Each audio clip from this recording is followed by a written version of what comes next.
Alors pour commencer, pour entrer dans le vif du sujet, je vais à présent lire le texte de l'évangile de Jean, le prologue de Jean, dans la traduction œcuménique de la Bible. C'est la colonne de gauche sur le texte qui vous a été remis avec le programme. Et pour prolonger cette lecture, nous écouterons directement Slava Shevliakov qui interprétera une fantaisie en sol de Jean-Sébastien Bach. Donc je lis le texte dans la traduction œcuménique de la Bible. Au commencement était le Verbe, et le Verbe était tourné vers Dieu, et le Verbe était Dieu. Il était au commencement tourné vers Dieu. Tout fut par lui, et rien de ce qui fut ne fut sans lui. En lui était la vie, et la vie était la lumière des hommes, et la lumière brille dans les ténèbres, et les ténèbres ne l'ont point comprise. Il y eut un homme envoyé de Dieu, son nom était Jean. Il vint en témoin pour rendre témoignage à la lumière, afin que tous croient par lui. Il n'était pas la lumière, mais il devait rendre témoignage à la lumière. Le Verbe était la vraie lumière qui, en venant dans le monde, illumine tout homme. Il était dans le monde, et le monde fut par lui, et le monde ne l'a pas reconnu. Il est venu dans son propre bien, et les siens ne l'ont pas accueilli. Mais à ceux qui l'ont reçu, à ceux qui croient en son nom, il a donné le pouvoir de devenir enfants de Dieu. Ceux-là ne sont pas nés du sang, ni d'un vouloir de chair, ni d'un vouloir d'homme, mais de Dieu. Et le Verbe s'est fait chair, et il a habité parmi nous, et nous avons vu sa gloire, cette gloire que, Fils unique plein de grâce et de vérité, il tient du Père. Jean lui rend témoignage et proclame : « Voici celui dont j'ai dit : après moi vient un homme qui m'a devancé, parce que, avant moi, il était. De sa plénitude, en effet, tous, nous avons reçu, et grâce sur grâce. Si la loi fut donnée par Moïse, la grâce et la vérité sont venues par Jésus-Christ. Personne n'a jamais vu Dieu. Dieu, Fils unique, qui est dans le sein du Père, nous l'a dévoilé. » Je fais appel à ce petit verset qui dit « Si vous avez entendu que ces deux cadeaux-là sont au porche de la vie, si vous les accueillez, votre avenir est un devenir enfant de Dieu. » Nous avons l'habitude, un peu facile, de dire c'est le baptême où on devient enfant de Dieu. C'est pratique, parce qu'une fois que c'est inscrit, une fois que l'eau a coulé, ça y est, le tampon est donné. On est devenu enfant de Dieu et après on s'occupe de ses propres affaires. Et Jean nous dit, c'est peut-être plus complexe. Peux-tu, de tes deux mains, recueillir cette structure que le Premier Testament te donne dans ta responsabilité et de recueillir de l'autre main la grâce et la vérité. J'espère que certains parmi de celles et ceux qui vont suivre ici pour partager leur méditation vont s'arrêter un peu plus sur ces questions de vérité et de grâce.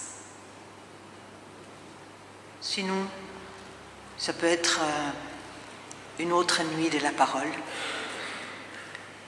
Je voudrais juste terminer avec cette petite confession de foi par laquelle notre texte se termine. Nous avons reçu. Nous avons reçu. Nous avons reçu grâce sur grâce. C'est la plus belle confession de foi que je connaisse. Elle n'énumère rien. Elle laisse entier ce qui est mystérieusement inscrit dans nos vies, comme un levain, comme un souffle, comme une fraîcheur, comme une source qui chante, comme une musique qui l'emporte. Grâce grâce sur grâce, le sans-mesure de Dieu pour que la vie, la nôtre, lui ressemble. Donné et reçu. Donné de toute éternité, mais reçu pour nous en Christ.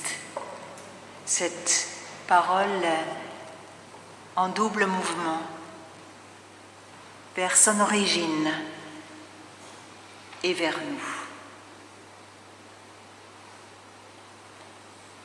Nous avons du mal à parler en plusieurs directions en même temps. Cette parole qui nous prend, qui nous façonne, qui nous pétrit et fait ressortir cette présence lumineuse déposée en nous depuis notre naissance. Cette parole nous amène vers les sources d'éternité et nous amène vers le frère, la sœur, à côté de moi. Seulement une parole, quelle précarité, ou seulement une parole, précarité de la grâce, donnée et reçue. Amen.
conclusion, lorsqu'elle arrive en parlant du prologue comme deux mouvements, un double mouvement.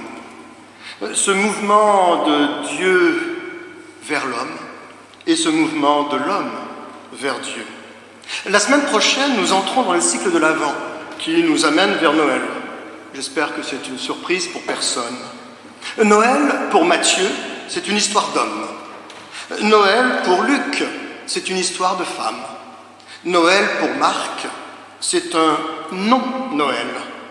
Noël, pour Jean, se résume en une phrase. Au verset 14 du premier chapitre, « La parole a été faite chair, elle a habité parmi nous, pleine de grâce et de vérité, et nous avons contemplé sa gloire, une gloire comme la gloire du Fils unique, venu du Père. » Au moment de la Réforme, quelqu'un a dit en parlant des protestants, « Vous avez un pape en papier ». Allusion à l'autorité, le rôle, la place que la Bible occupait dans la vie des protestants. Avouons que ce n'est peut-être plus tout à fait la même chose aujourd'hui. Dans le Coran, les chrétiens sont associés aux Juifs sous l'épithète « les gens du livre », les peuples du livre. Dans cette vision musulmane, c'est bien entendu le livre dans sa composante elle-même qui est sous-entendue. Mais voilà, le livre lui-même n'a aucune valeur, aucune puissance, aucune force. En fait, j'ai dit aucune valeur, c'est peut-être pas tout à fait exact. On peut trouver une valeur littéraire, poétique, voire historique par moments. Mais ce ne sont que des mots qui s'alignent sur du papier, des symboles. Il y a des années de cela au Québec, un groupe de dévots de Krishna chantait dans les rues. Hare Krishna, Krishna, Krishna, ça va. Ils avaient leur livre sacré, la Bhagavad Gita, et ils l'offraient aux passants pour $5. Ils le mettaient de force entre les mains des gens. Et la plupart des gens, sinon la totalité, repoussaient le livre. Mais leur but était atteint. Parce que dans leur tête, le simple fait de toucher le livre accordait une grâce particulière. Bon, entre vous et moi, j'ai acheté le mien, mais pour des raisons d'étude. Voilà. Nous ne sommes pas le peuple du livre. Non. Nous sommes le peuple de la parole. De la parole vivante, de la parole créatrice de la Genèse jusqu'à la parole incarnée de Jean. Ce qui donne sa réalité au christianisme, c'est l'Esprit de Dieu animant cette parole écrite pour la rendre vivante.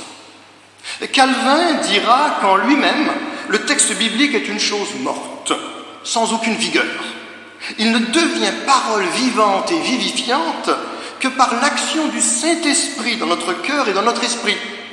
Sans l'Esprit, l'Écriture n'est qu'un énoncé ou un exposé, certes, qui nous donne des informations justes sur Dieu, dont il est possible de déduire la véritable doctrine, mais il ne rend pas le Christ présent et proche. Ainsi, être un spécialiste de la Bible, un bon exégète, ne suffit pas pour recevoir une parole qui sauve et qui transforme. À l'inverse, l'esprit sans l'écriture, sorte d'illuminisme, ne dit et n'apprend rien. L'esprit ne communique pas un savoir, il fait du savoir contenu dans l'écriture une vérité qu'on pourrait appeler existentielle, qui transforme, qui bouleverse. La foi ne dispense pas d'un travail de recherche juste sur la parole. Certains commentateurs ont donné comme titre au prologue de Jean « La préexistence éternelle du Christ ». Ainsi, il y a un lien étroit qui est fait entre notre passage et les premières lignes de la Genèse, le livre de tous les commencements. Au commencement était la parole était avec Dieu, la parole était Dieu. Et cette parole était la vie, et la vie était la lumière du monde. Et la lumière étant venue dans le monde, le monde a préféré les ténèbres. Dans la Genèse, au commencement, Dieu créa les cieux et la terre, et Dieu dit que la lumière soit, et la lumière fut. Et Dieu sépara la lumière d'avec les ténèbres, et appela la lumière jour, et les ténèbres nuit. L'apôtre Paul dira aux Thessaloniciens, « Vous êtes des enfants de la lumière et des enfants du jour. Nous ne sommes point de la nuit ni des ténèbres. » Dans le prologue de Jean, à tous ceux qui l'ont reçu, cette parole, cette lumière, à ceux qui croient en son nom, elle a donné le pouvoir de devenir enfants de Dieu, lesquels sont nés non du sang, ni de la volonté de la chair, ni de la volonté de l'homme, mais de Dieu. Devenir enfants de Dieu. J'entends parfois des gens dire que nous sommes tous enfants de Dieu. Cette formulation me dérange.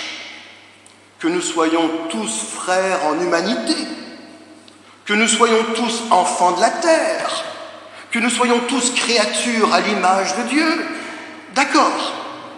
Mais cette expression d'être enfant de Dieu est très particulière. Nous ne sommes pas tous enfants de Dieu. Nous devenons enfants de Dieu. Nous ne le sommes pas ipso facto. C'est par un processus d'adoption, comme Paul le dira aux Romains et aux Galates. La même idée sera reprise par Jacques et par Pierre, et toujours dans l'évangile de Jean, un peu plus loin, la rencontre avec Nicodème. C'est une transformation, c'est une renaissance, c'est une nouvelle naissance, c'est un homme nouveau, c'est une femme nouvelle, c'est une adoption, c'est une régénération, c'est une création, une créature nouvelle, et qui n'est pas naturelle, non du sang, qui n'est pas le produit d'un rituel quelconque, ni de la volonté de la chair, qui n'est pas le propre de la volonté humaine, mais qui vient de Dieu. La lumière a la particularité scientifique de se comporter à la fois comme une onde et comme une particule.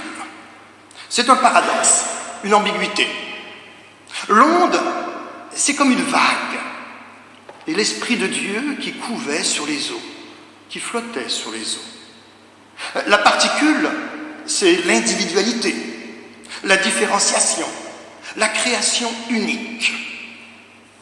Et Dieu créa l'homme à son image. Il le créa, homme et femme. On cherche à savoir ce qui, dans cette image de Dieu, en l'homme, quelle en est sa particularité? Quelle capacité, quelle aptitude, quel trait moral ou autre? Et l'on reste bien souvent sur notre faim. Personnellement, j'aime bien la leçon d'un bas-relief égyptien où il est écrit « Pharaon est image du Dieu Soleil. Il en est son représentant sur terre. » Cette image n'a rien à voir avec notre essence, mais tout à voir avec notre rôle et notre responsabilité. Le psaume 8, dans la traduction, dans ce cas-là très jolie, de la Tobe, arrive en parlant de l'humain. Tu en as presque fait un Dieu. Tu le couronnes de gloire et d'éclat. Tu le fais régner sur les œuvres de tes mains. Tu as tout mis sous ses pieds. Et dans Jean, la parole a été faite chair. Elle a habité parmi nous.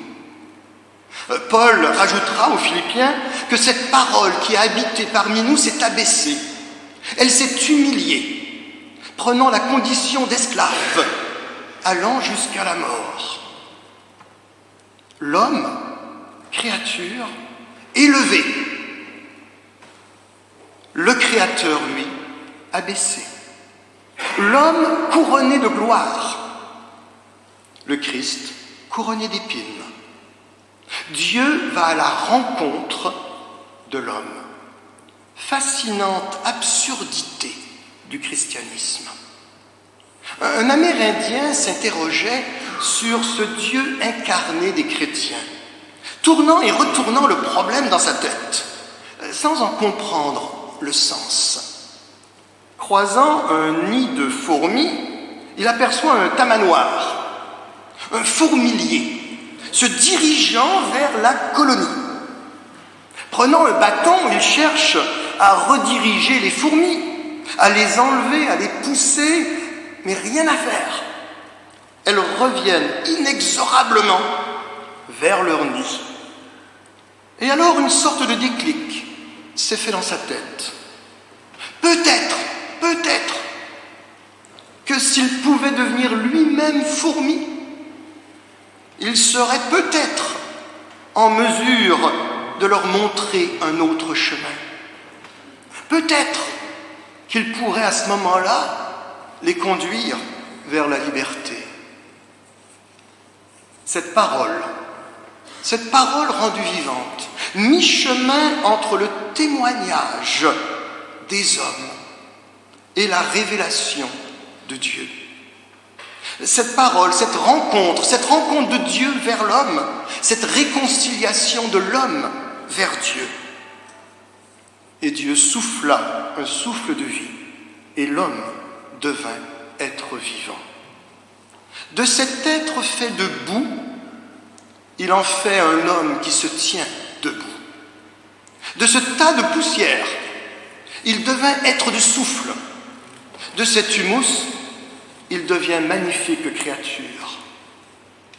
Comme ce manteau à 2 grandes poches que l'on devrait tous toujours porter, avec dans une de ces poches des versets qui nous disent la grandeur de l'homme, des versets qui nous parlent du potentiel incroyable que nous avons, des versets qui nous parlent de la rencontre magnifique avec Dieu, des versets qui nous parlent de l'épanouissement qui nous est offert.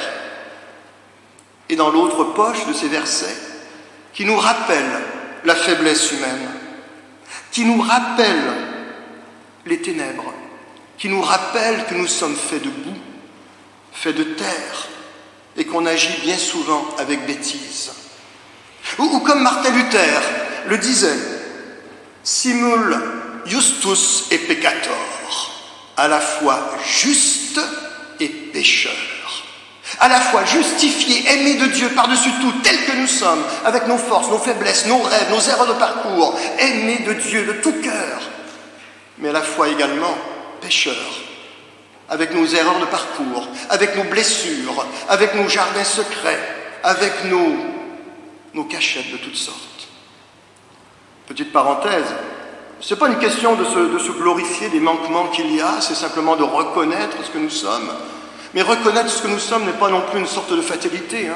Il faut éviter cette prière du genre « Seigneur, je te demande pardon pour tous les péchés que j'ai commis aujourd'hui et pour ne pas te faire perdre ton temps, je te demande pardon pour ceux que je vais commettre demain. » Non, il faut avoir cette réalité de voir ce que nous sommes, mais toujours d'espérer également envers quelque chose de mieux. À la fois juste et pécheur, formule paradoxale pour nous maintenir entre la fierté de ce que nous sommes et l'humilité de ce que nous sommes. Et la lumière devint chair, miracle de l'incarnation que nous célébrerons dans quelques semaines. Et notre chair devient lumière, miracle de la transformation. Toute cette transformation intérieure de l'enfant de Dieu. En elle était la vie. Je me permets de souligner que dans les textes bibliques, la mort n'est pas premièrement l'absence de signes physiologiques, un cœur qui cesse de battre, le souffle tari, un électroencéphalogramme isomorphe plat. Ça fait chic, hein? Non. La mort, c'est l'absence de relation avec l'autre, avec Dieu et avec les autres. Et la vie, ce n'est pas la présence d'un cœur qui bat, de respiration ou d'activité cérébrale. La vie, c'est une relation établie ou rétablie avec Dieu et avec les autres. comme dans l'histoire du fils prodigue. Réjouis-toi, ton frère qui était mort est revenu à la vie, va dire le père au fils aîné en parlant du retour de son frère. Alors que l'on puisse se réjouir parce que la vie nous est offerte. Il y a un chant, il y a quelques années de cela, le premier couplet allait comme suit.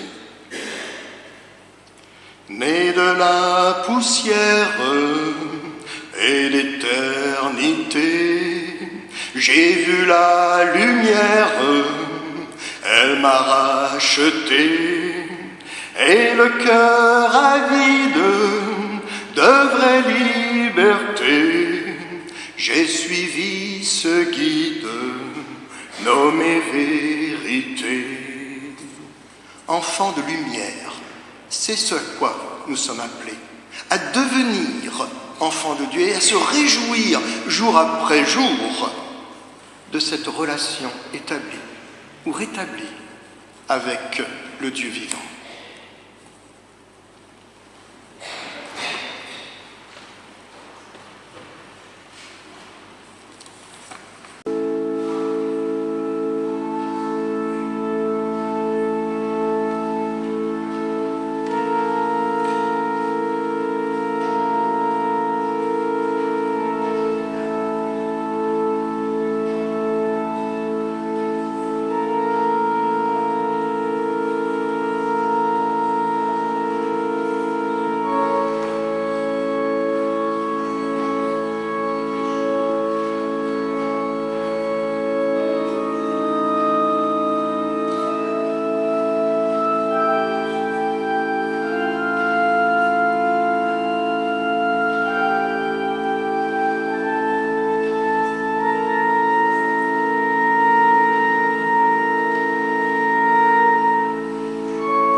Voici encore une prédication. Des mots sur des mots. Des paroles pour faire vivre une parole qui nous touche et qui nous mette en route. Au commencement était la parole. Je vais m'arrêter là. Pas tout de suite, mais je ne m'intéresserai qu'à cette première phrase du premier verset de l'Évangile de Jean. Au commencement était la parole. Cette phrase-là aussi, donc, est un commencement d'un évangile, commencement de l'annonce d'une bonne nouvelle. Mais cette façon-là de dire le commencement dit tout de suite qu'il y a eu d'autres commencements. Elle pose ce commencement-là dans la lignée, en particulier d'un autre commencement,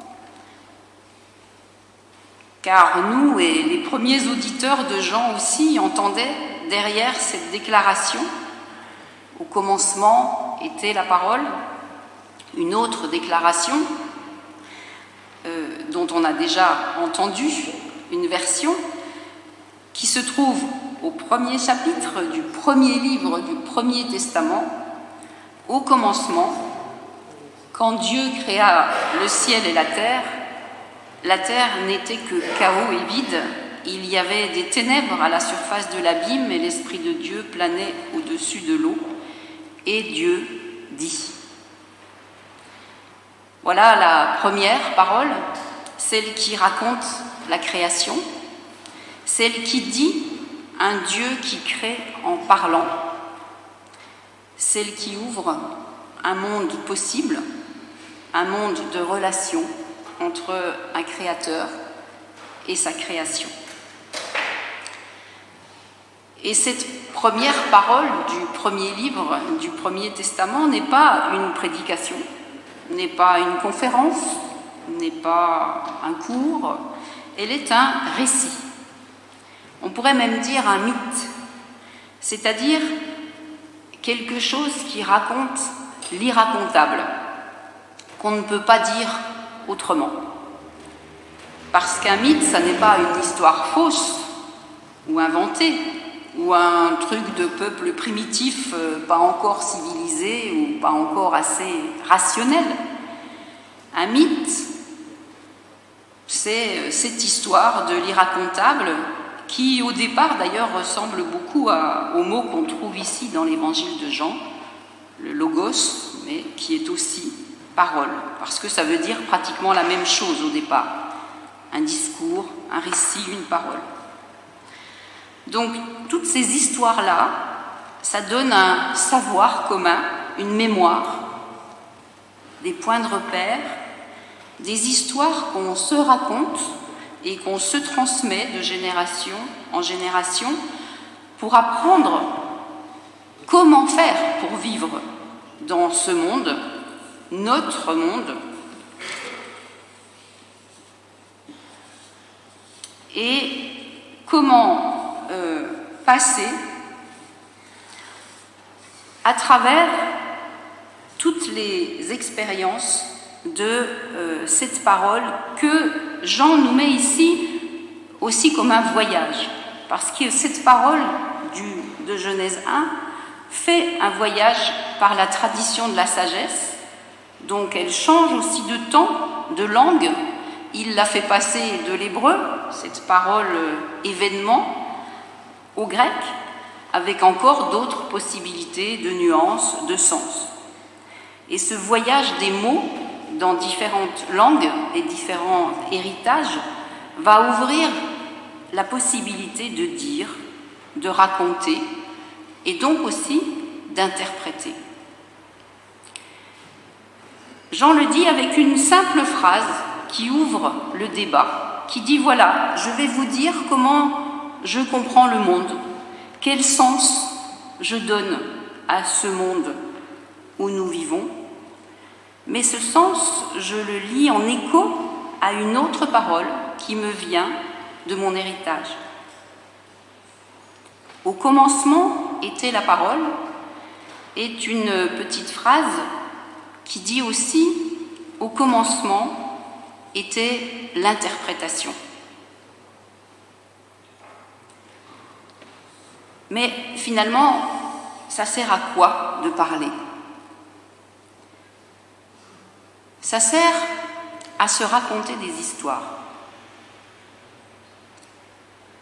Au commencement était la parole, au commencement était l'interprétation. L'interprétation, ça sert à comprendre le monde en s'adossant à un héritage, une langue, une histoire, une culture, une mémoire. Et cette interprétation, dans ce texte, elle nous est présentée comme un parcours. Il nous dira plus loin, elle est venue chez les siens, et les siens ne l'ont pas accueillie, et la parole s'est faite chair, elle a habité parmi nous, pleine de grâce et de vérité. C'est une parole qui laisse une trace, un signe sur le terrain, et qui peut changer le monde qu'elle interprète. Alors, n'oublions pas nos histoires. Racontons-nous des histoires. En travaillant avec des églises interculturelles, j'ai compris combien il est important de se raconter nos histoires. Dire son parcours, raconter, permet de penser son identité comme un itinéraire, comme quelque chose qui bouge, qui vit, qui nous accompagne et qui se transforme, et non pas comme un poids statique et ankylosant. Parler, se parler, est un geste dynamique qui transforme un destin en destination. Les choses qui nous arrivent, des événements heureux, malheureux, ne sont plus alors simplement une suite de choses qui nous arrivent, car si on les construit dans un récit, si on les raconte, alors on leur donne une orientation, un sens, on construit une trajectoire, on trie, on choisit de dire ou de ne pas dire.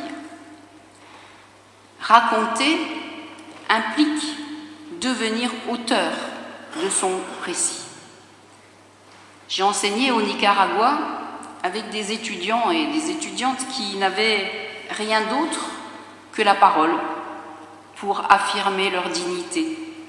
Pas d'argent, pas d'éducation, pas de reconnaissance dans la société, mais conquérir le droit à la parole par les études, par l'écriture, par la poésie, leur permettait de se construire un parcours, d'exister. Et cela vaut autant pour les individus que pour les communautés. Chacun, chacune se construit par la parole. Quelles histoires nos communautés ont à raconter?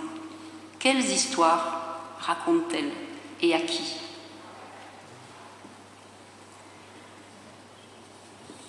Au commencement était la parole. La parole nous précède. Tout récit présuppose le récit d'autres avant moi. Je me raconte sous une forme qui répond à des récits précédents faits par d'autres. On se raconte en relisant des histoires. La vie devient un tissu d'histoires racontées. Et pour les raconter, on va les confronter au récit de notre culture, de notre foi, au récit biblique peut-être aussi parfois. Parce que le peuple qui habite les textes bibliques a tiré son identité de la réception, de la lecture des récits qu'il a produits, en reprenant sans cesse et en modifiant les récits antérieurs dans un nouveau récit. Il en fait de nouveaux mots parce que les temps changent, parce qu'on ne peut plus dire ce qu'on disait, parce que parler n'est pas répéter à l'identique. Ésaïe disait en son temps que Jérusalem ne pouvait pas être détruite. Mais Jérémie, un peu plus tard, dit que Jérusalem, oui, peut être détruite. Et chacun a ses raisons dans le temps qui est le sien. On parle, on raconte aussi pour changer l'histoire, pour ne pas en rester là. Et alors, là encore, cette parole nous interroge. Comment faire de nos communautés des lieux de parole et de changement? Pour raconter des histoires, il faut aussi avoir des interlocuteurs qui écoutent nos histoires.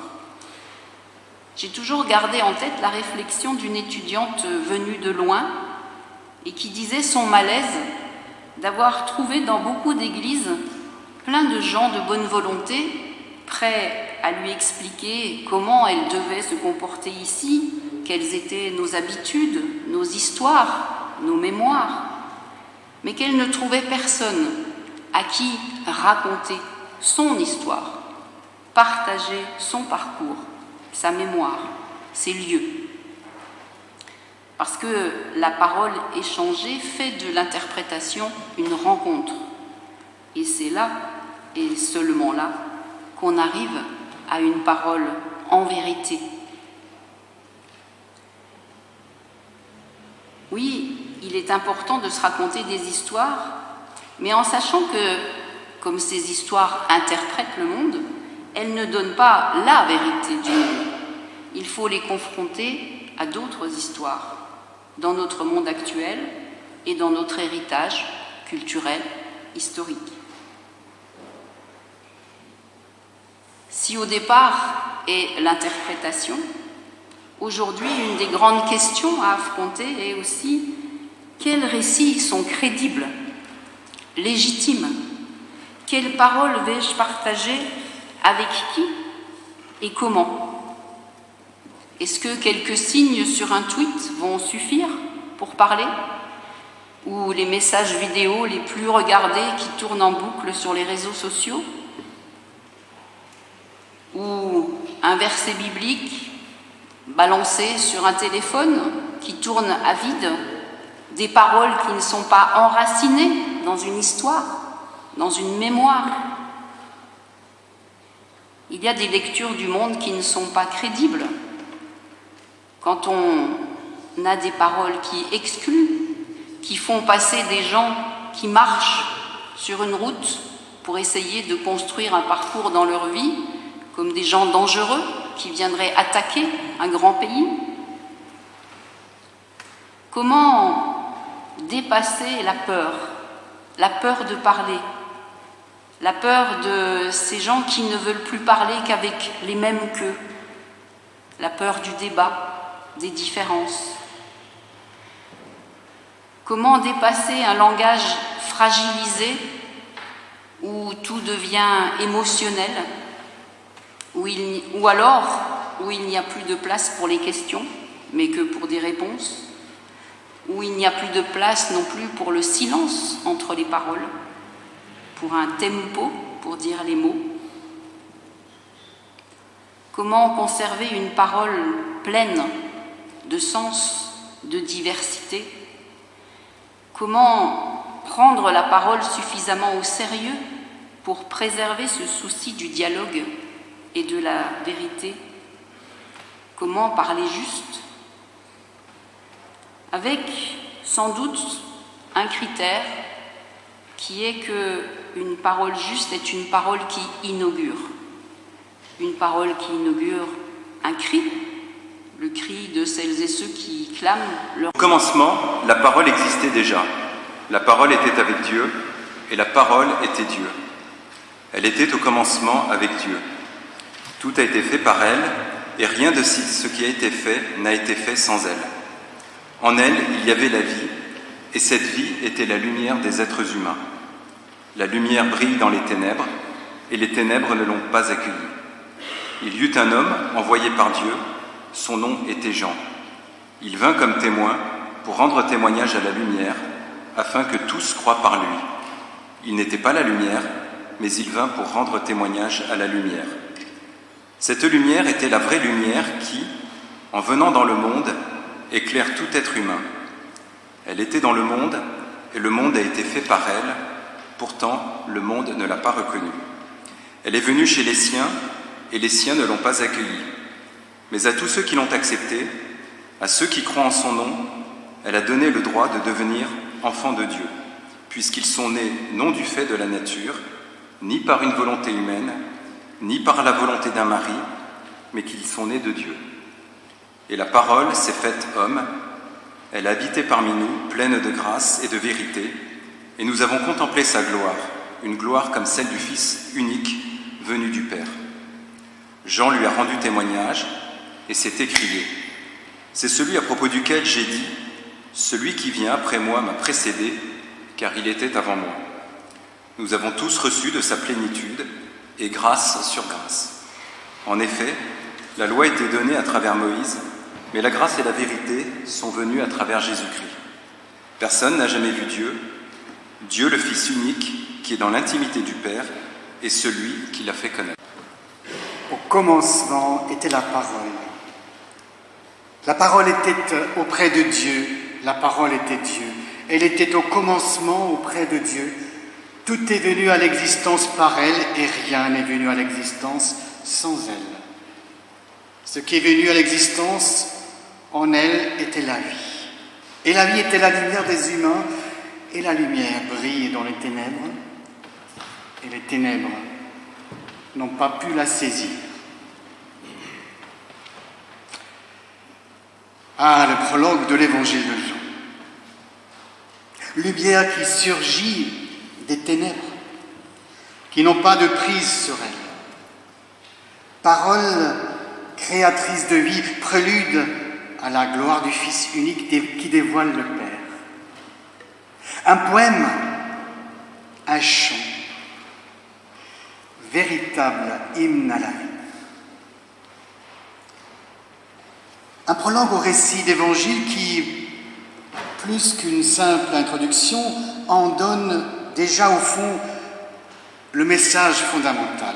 Un texte fondamental donc, qui veut et qui peut répondre à toutes les questions que nous nous posons sur nous, sur le monde, sur la vie et sur Dieu. Toutes les questions sur la vie. Je vous vois sceptique. Quelles sont les questions existentielles de la vie? Je crois qu'on peut les résumer, ces questions, à peu près avec celle-ci. Qui suis-je? D'où viens-je? Où vais-je? Et la dernière, y a-t-il un Dieu? Les humoristes se sont bien amusés avec ces questions. Moi, je suis moi. Je viens de chez moi. Et j'y retourne. Et ajoute volontiers cette question tout à fait existentielle.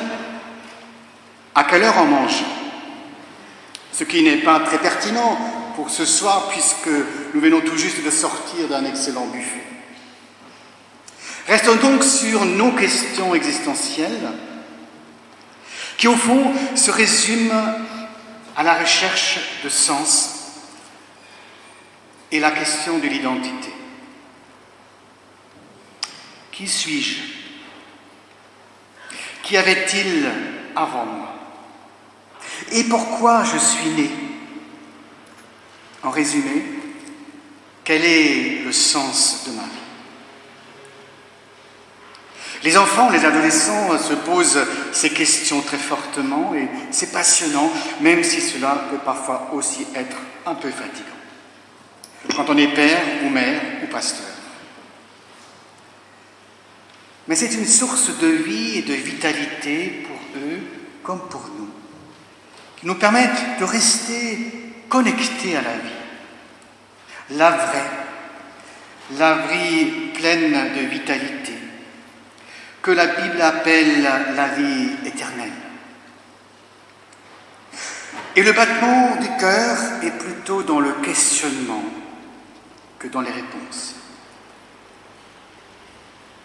À l'âge adulte, il arrive qu'on ne prenne plus le temps de se reposer ces questions, pris par le travail, les responsabilités et les contraintes de la vie quotidienne. Toutefois, quand survient un accident, une épreuve personnelle, alors ces questions reviennent et parfois avec violence. Quel est le sens de la vie, de ma vie, de la vie de ceux qui m'entourent?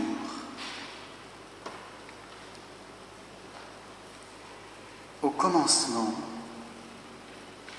Au commencement était la parole, et la parole était auprès de Dieu, et la parole était Dieu. Elle était au commencement auprès de Dieu. Tout est venu à l'existence par elle, et rien n'est venu à l'existence sans elle. Voici la première réponse. Si nous existons, c'est par la volonté d'un autre que de nous-mêmes. Cet autre avec un grand A, que la Bible appelle Dieu, le Dieu créateur, le Dieu qui crée par la parole. Si nous existons, ce que Dieu a désiré, notre venue, tout est venu à l'existence par elle, par sa parole créatrice de vie. Ce n'est pas un hasard que le prologue de Jean évoque dès ses premiers versets le récit de la création en tout début de notre Bible. Corinne Lanois nous l'a rappelé à l'instant. Oui, Dieu a désiré notre existence, et cette existence de chacun personnellement et de nous tous ensemble. Reconnaître ce désir à l'origine de notre vie, en prendre conscience, ça peut tout changer. Même si nos parents n'ont pas su ou pas pu nous aimer, un autre nous a désiré et aimé, un autre a désiré et souhaité notre existence. Découvrir cette volonté de vie à l'origine de notre propre vie peut tout changer, a tout changé. L'être humain n'a plus besoin de perdre son temps, son énergie à chercher une reconnaissance. Il n'a plus besoin de se perdre dans des ambitions effrénées ou des trafics malhonnêtes par désir de puissance. Il est reconnu. Il est reconnu par Dieu dès avant sa naissance.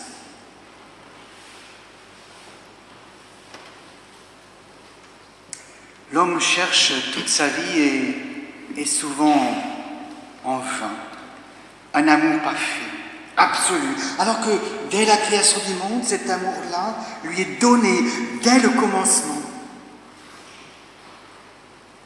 Qui suis-je ? Qui suis-je ? Je suis enfant de Dieu, voulu, désiré, aimé de Dieu. Et ceux qui m'entourent également, puisque rien de ce qui fut ne fut sans lui, sans la parole créatrice de Dieu. S'il nous est parfois difficile de reconnaître que nous sommes aimés, fût-ce par Dieu, il nous est encore plus difficile d'accepter que Dieu ait voulu l'existence de tous, et surtout, ne doutons pas de ceux que nous avons tellement de mal à supporter, et je ne parle même pas d'aimer.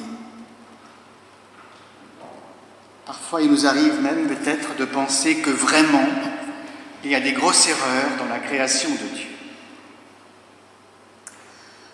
Pourtant, si nous prenons au sérieux cette présence de Dieu dans toute la création, alors c'est toute notre vision du monde, de notre monde, qui en est transformée. Ceux que nous côtoyons, ceux que nous croisons, les hommes et les femmes qui sont mis sur notre route, sont tout autant enfants de Dieu que nous-mêmes.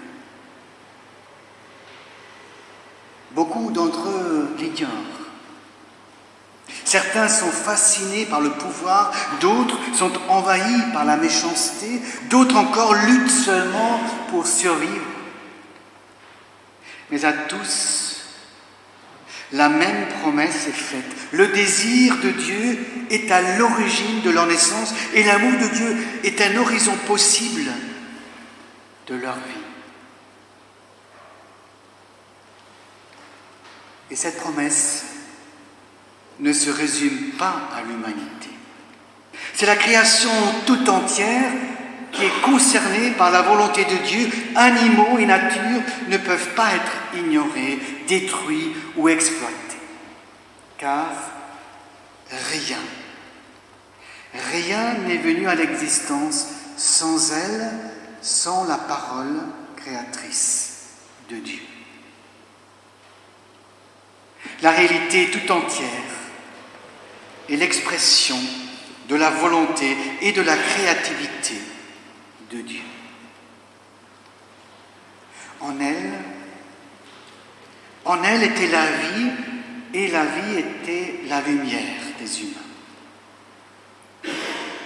Le don de la vie n'est pas un cadeau empoisonné.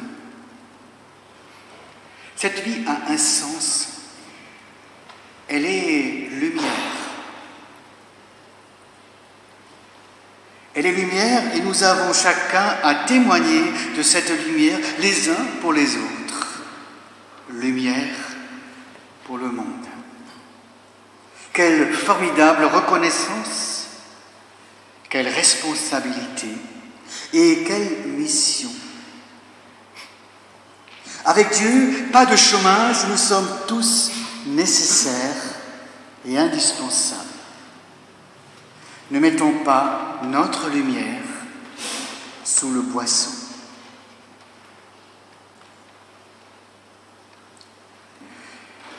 Quand nous voyons cette vie se transformer en enfer, pour tant d'hommes et de femmes, quand nous entendons des discours qui cherchent à diviser les humains, quand nous sommes témoins d'actes qui déshumanisent ceux que Dieu lui-même nous donne comme sœurs et frères, nous avons la responsabilité de dire haut et fort toute l'humanité a été voulue par Dieu, dans toute sa différence, dans toute sa diversité. Les richesses du monde sont à partager entre tous et chacun doit avoir une vie digne. Si nous habitons un pays riche et en paix, nous avons le devoir de l'ouvrir à ceux qui fuient la guerre et la famine.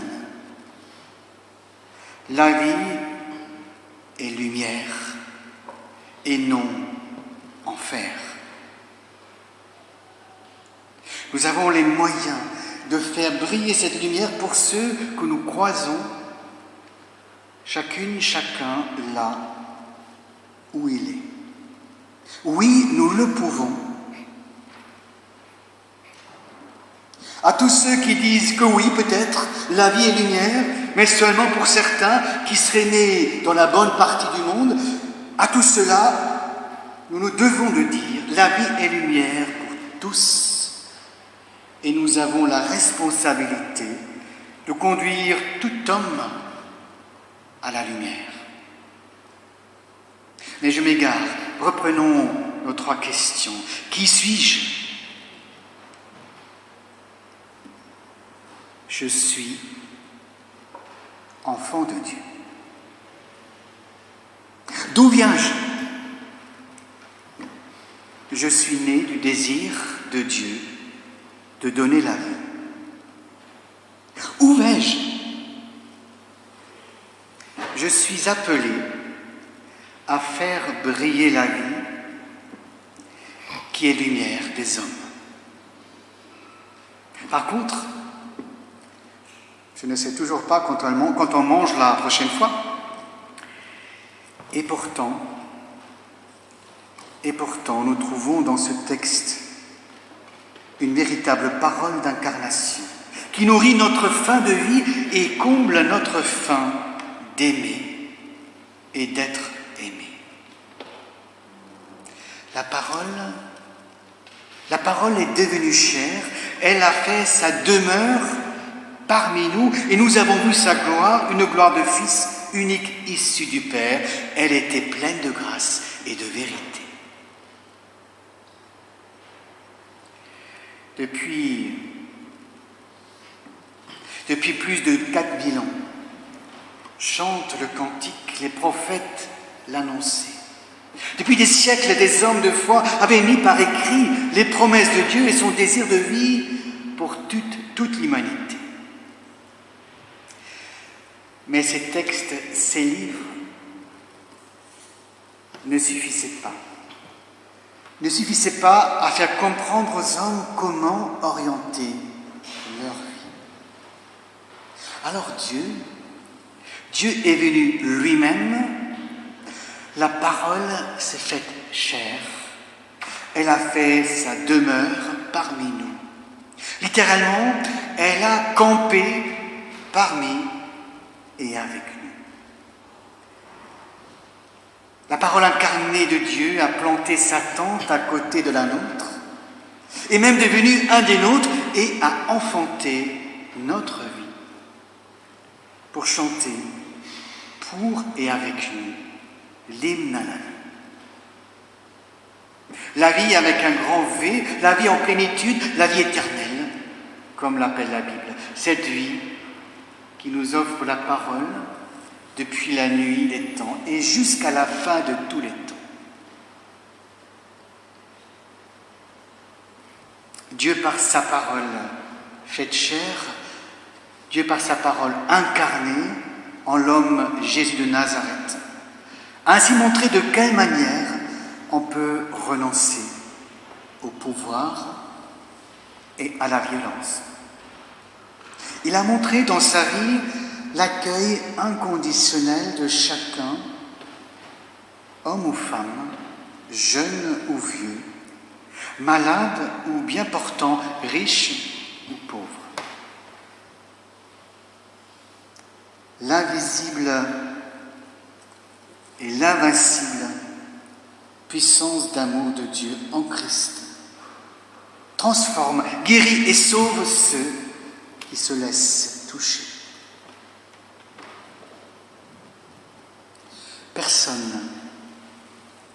Personne n'a jamais vu Dieu, Dieu Fils unique, qui est dans le sein du Père, nous l'a dévoilé. Amen.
si je dis ça aussi, c'est parce que je voudrais commencer cette intervention par un remerciement ému et chaleureux, je vais le dire, à mes 4 collègues, prédicatrices et prédicateurs d'aujourd'hui.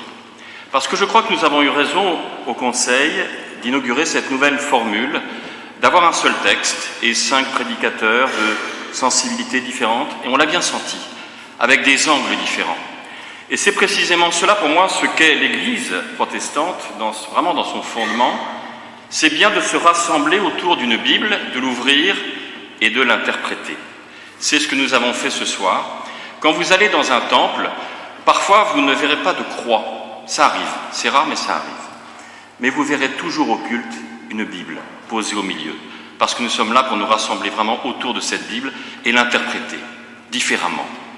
Alors comme je l'ai dit à Marc-Henri tout à l'heure, à la pause, je ne vais pas faire celui qui va vous dire s'opposer aux autres en disant « on vous a dit que », vous entendez des bêtises, et moi je vais vous dire que, non pas du tout, mais être vraiment dans une démarche positive. Et c'est vrai qu'il faut, quand on entre dans un tel texte fondateur de bien des pensées, le prologue de Jean, lu par nos églises, mais aussi, il faut le savoir, dans d'autres lieux, notamment chez nos amis francs-maçons, nous avons des relations très nourries avec, juste à côté, dans la rue plutôt à côté, avec les amis de la Grande Loge et qui tiennent toute leur tenue, c'est-à-dire leur réunion, avec le prologue de Jean qui est ouvert à chaque discussion. Ce texte vise un objectif, nous apporter une bonne nouvelle, cela a bien été dit par les uns et les autres, et même, je dirais, une voie de bonheur possible. Mais je voudrais rappeler 2 choses essentielles avant vraiment d'entrer dans le texte. La première remarque, c'est que ce texte, comme tous les autres, et je le répète souvent, est écrit pour être entendu, et non pas d'abord pour être lu. Souvenons-nous qu'à l'époque, très peu de personnes savaient lire. Il était fait pour être lu, comme ça vient d'être fait par Xavier tout à l'heure, avec les 2 traductions, proclamé pour être entendu. Très peu de personnes savaient lire, mais la construction savante, qu'on a peut-être redécouverte ce soir, de ce texte, est faite pour être perçue à l'audition.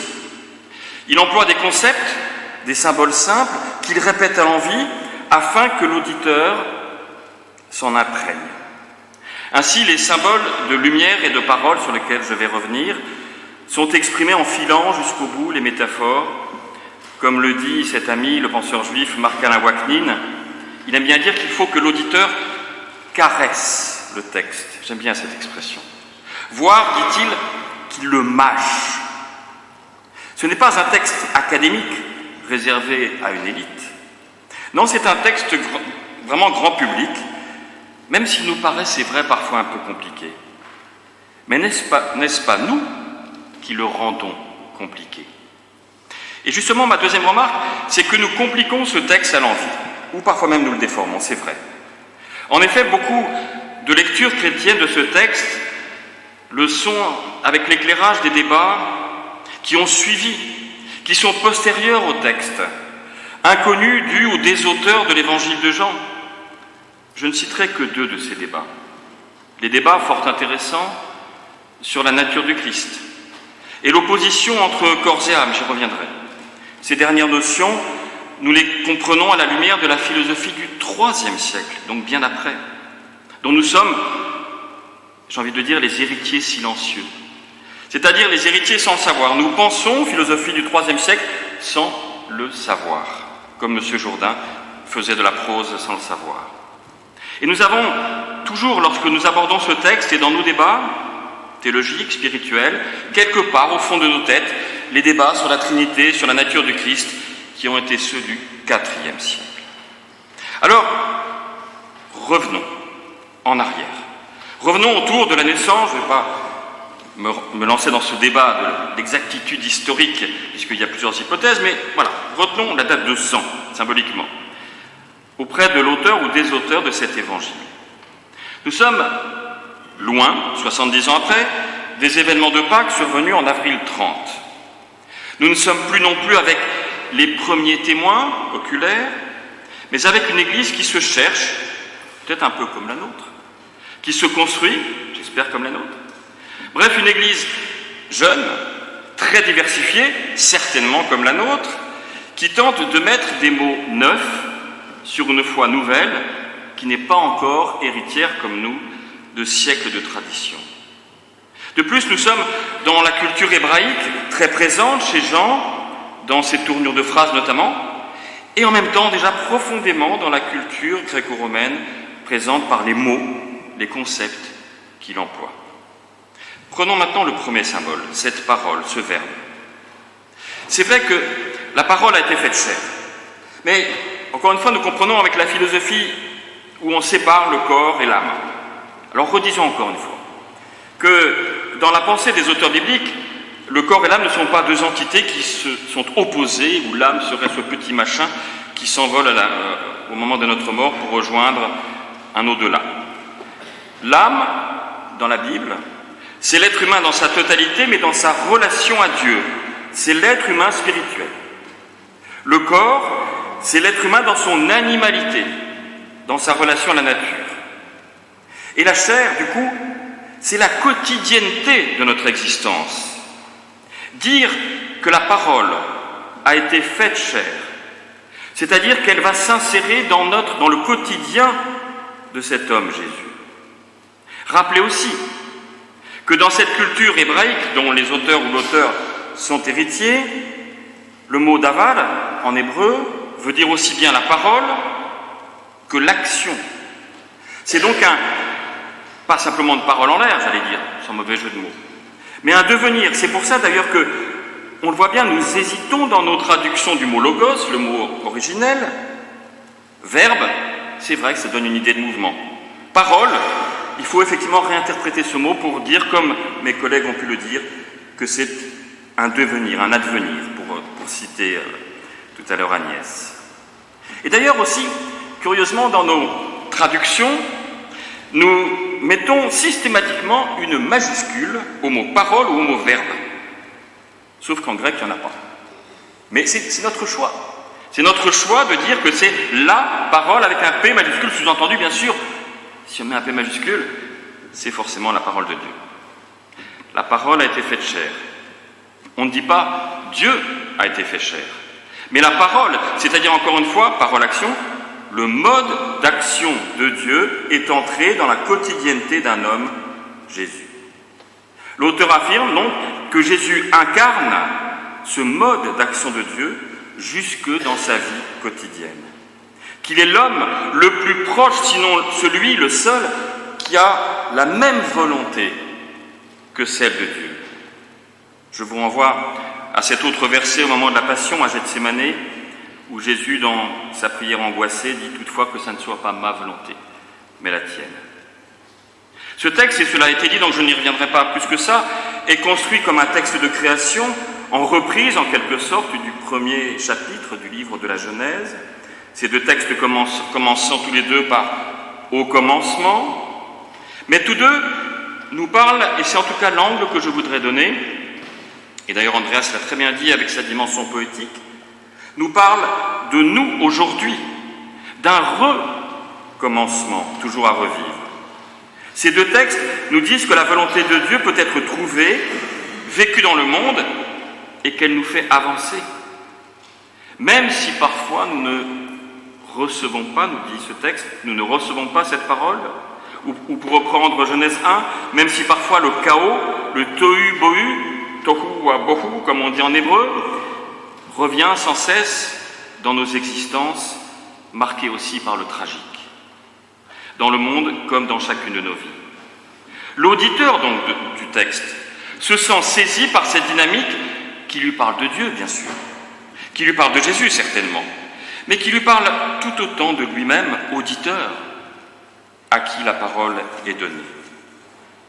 De plus, la parole, et ce sera dit juste après d'ailleurs, la parole n'est pas une loi, n'est pas un ordre, mais bien une proposition. Dieu propose et l'être humain dispose. C'est notre liberté. Nous pouvons nous mettre à l'écoute et intégrer cette parole dans notre chair, dans notre quotidienneté. Et pour avoir dialogué beaucoup, notamment lorsque j'étais à Marseille, avec des théologiens orthodoxes, il y a un thème que nous avons oublié un peu dans nos traditions occidentales, catholiques et protestantes, le thème auquel ils sont chers, enfin qui leur est cher, pardon, de divinisation de l'être humain. C'est-à-dire qu'en s'imprégnant de cette parole, il y a quelque chose de divin qui renaît dans l'être humain. La parole, c'est donc un devenir, une proposition. Le deuxième symbole, la lumière, eh bien, ce second symbole vient en quelque sorte renforcer le premier. Là encore, nous ne sommes pas dans une contrainte, pas non plus dans un concept philosophique ou dogmatique, mais dans ce qui fait la vie de l'auditeur. Encore une fois, il faut se placer comme auditeur. Nous savons tous comme auditeurs que sans lumière, il n'est point de vie possible. Genèse 1 évoquait déjà ce passage, cette Pâque, si je puis dire, puisque passage, c'est le sens du mot Pâque, de la ténèbre à la lumière. L'auteur de l'Évangile reprend cette thématique. L'auditeur, là encore, est saisi. Il sait bien que sans lumière, il ne peut ni vivre, ni voir. Mais le texte ne nous dit pas ce que nous devons voir. Il aurait pu développer en disant « Désormais, vous pouvez avoir la lumière, voilà ce qu'il faut regarder, voilà ce qu'il faut comprendre. » Non, il nous dit que nous pouvons recevoir la lumière et donc que nous pouvons voir sans nous forcer à regarder quelque chose précisément. Là encore, nous ne sommes pas dans la contrainte, mais dans ce qui nous aide à mieux voir, à mieux vivre, à mieux saisir le sens de notre vie, le sens du monde. Alors oui, l'homme Jésus, que nous reconnaissons dans notre foi comme le Christ, c'est-à-dire comme le porteur de cette parole de Dieu, nous invite à le suivre. Mais non pas le suivre comme des moutons imbéciles, mais comme des êtres libres. Dieu propose et l'être humain dispose. Le prologue de Jean fait appel, je crois, à notre raison, notre réflexion, mais sous la forme d'un dialogue, c'est-à-dire dialogue, dialogos, encore le mot de logos, cette parole qui nous traverse.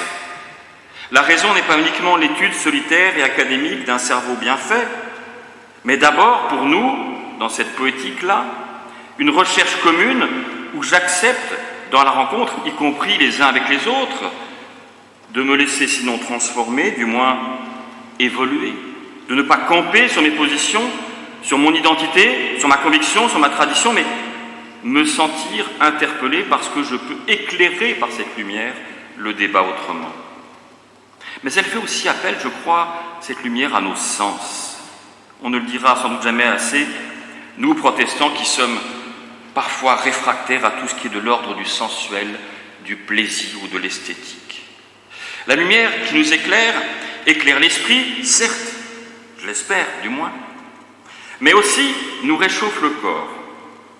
Alors je voudrais terminer, puisque nous allons bientôt aller nous coucher et nous endormir tranquillement et voir la lumière revenir demain matin, je crois vraiment que le prologue de Jean nous invite à une foi intelligente, certes, au sens de la raison partagée, mais aussi, j'ai envie de dire, à une foi sensuelle qui réchauffe les corps et les cœurs. Amen et bonne nuit.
vu les prédicateurs, mais qu'on n'avait pas vu les organistes. Et je pense que c'était un peu une frustration. Donc, est-ce que s'ils sont encore là, les organistes accepteraient de se lever? Ils sont partis, malheureusement. Voilà, alors, écoutez. Voilà, vous avez quand même Stéphane.